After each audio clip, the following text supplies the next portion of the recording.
It's funny the small things that etch their way into our memory as children and stay with us as we grow. For me, the Goldeneye pause screen is one of those beautiful memories. It's a perfect analogy for the kind of love and attention to detail that the Goldeneye dev team put into the game, that even the pause screen is a work of art. Compare it to the pause screen of The World Is Not Enough. Not much comparison, is there?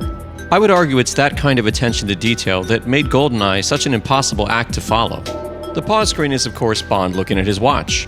As the watch fills our view, whatever chaos and mayhem that surrounded us stands still as those beautiful clock hands and that soothing music almost rock us to sleep.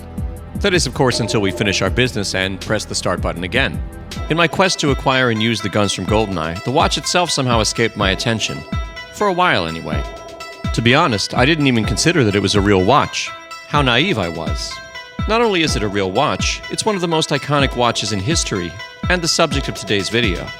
Today I present to you the Omega Seamaster 300m professional dive watch, the watch of James Bond.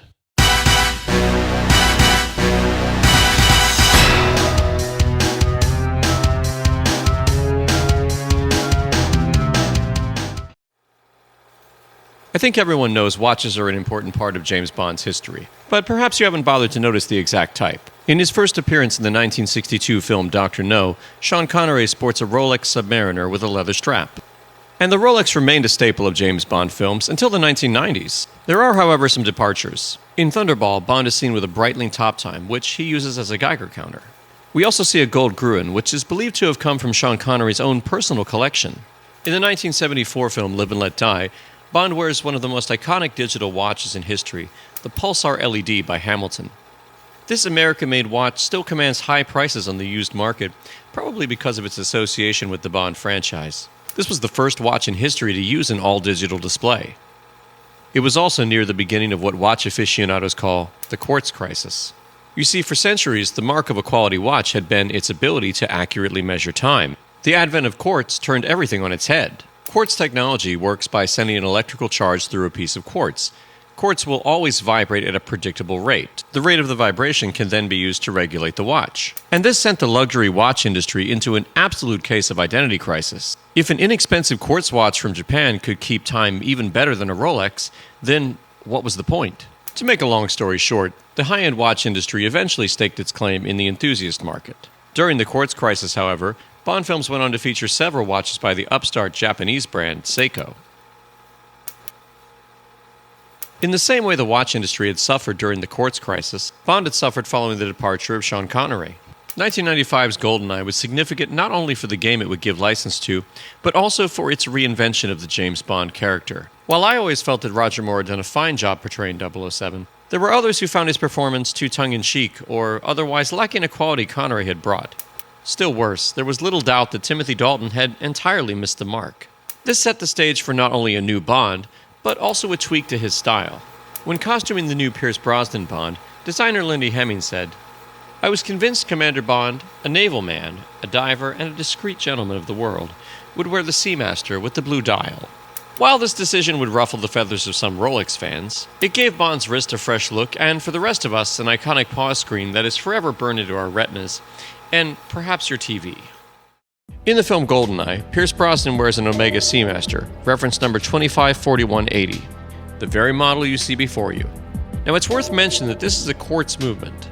Now while mechanical purists may protest and insist that any quartz movement is not a real luxury watch, I would ask them to think for a minute about what Bond does for a job. For 007, a quartz movement is ideal considering the conditions he has to work under and the ruggedness required. In the game we see the watch used as a detonator, an electromagnet, and a laser cutter. I am disappointed to report that none of those features seem to be working on mine though. Alright then, let's see how the watch from Goldeneye 007 matches up with its real-life counterpart.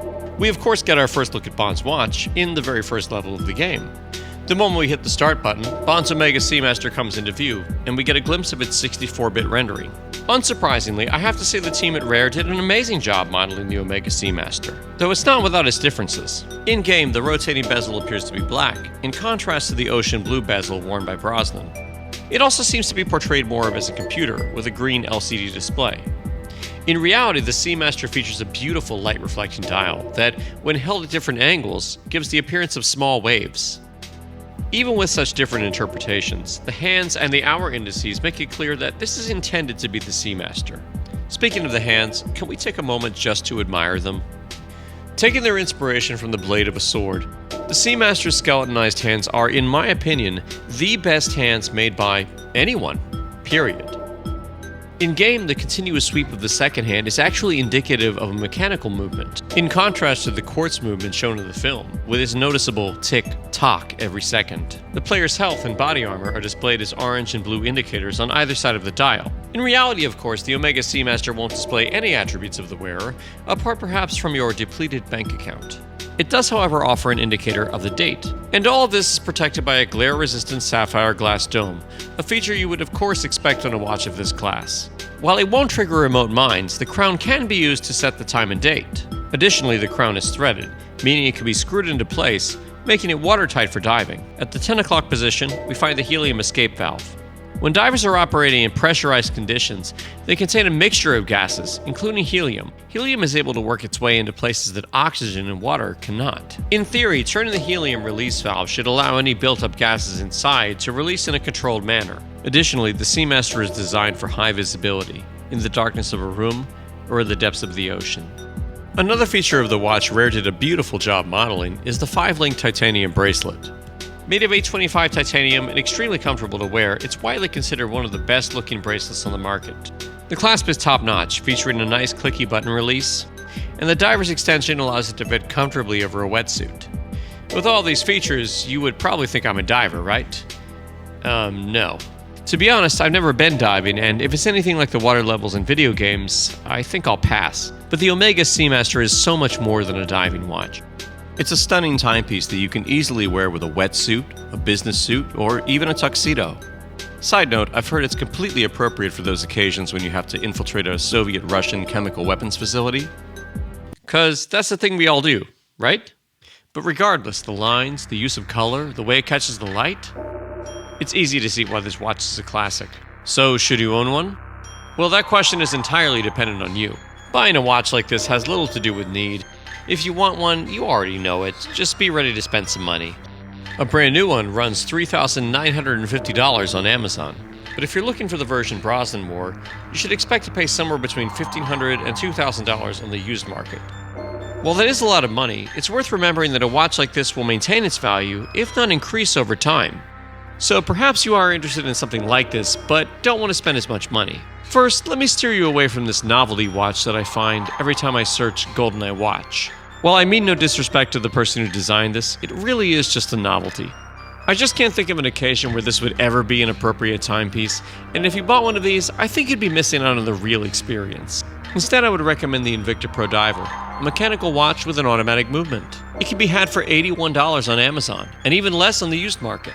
While you won't get a luxury watch for $80, you will get tremendous value for money. And if you don't mind spending more money, I think Tag Heuer offers several dive watches in a style similar to the Seamaster that are worth your consideration. For me, there was no substitute though. The Seamaster is the only one. And while it doesn't detonate remote mines or put my life on pause, it's an incredibly beautiful timepiece, a part of my everyday life, truly a joy to wear and use. Now, if only I could figure out how to turn on the laser.